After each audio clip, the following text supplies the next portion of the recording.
once said that the saddest part about selling out is how cheaply we'll often do it for. And so what will it take for you to break your integrity or your principles or your morality? What would you do for $3,000? That's not the $40,000 that we talked about last week with Mary, but what would you do for $3,000? Would you sell out your friends or your family? Or how about Jesus? Would you ever sell him out? Last week we talked about Mary, who was willing to sacrifice $40,000 worth of expensive perfume because she loved Jesus, because he meant that much to her, that she cared for him just that much. And so that story really is a story within a story. And so we kind of have this other story that serves as a framework for Mary's story.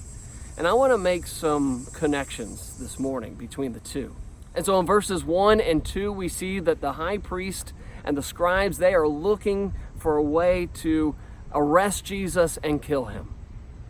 But they can't, because it's the Passover. Thousands of people from all over different places have flocked into Jerusalem, and many of them believing in Jesus.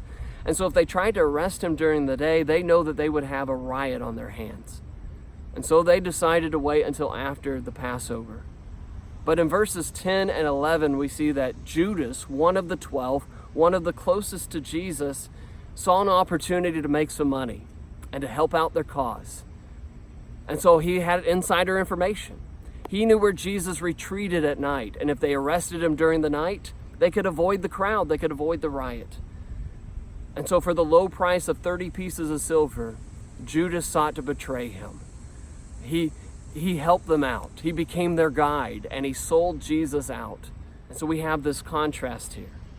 We have Mary, who's willing to sacrifice $40,000 worth of perfume because she loved Jesus.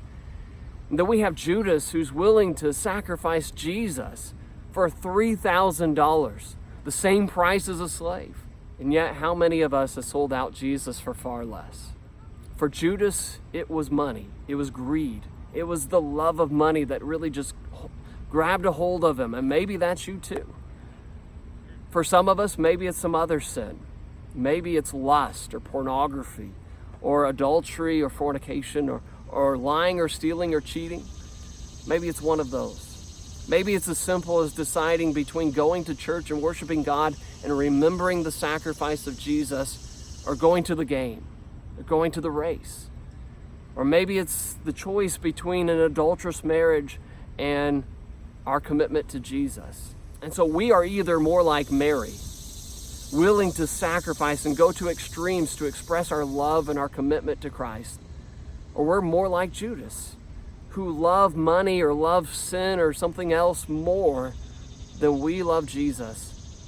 And we're willing to sell out someone, even if that someone is Jesus.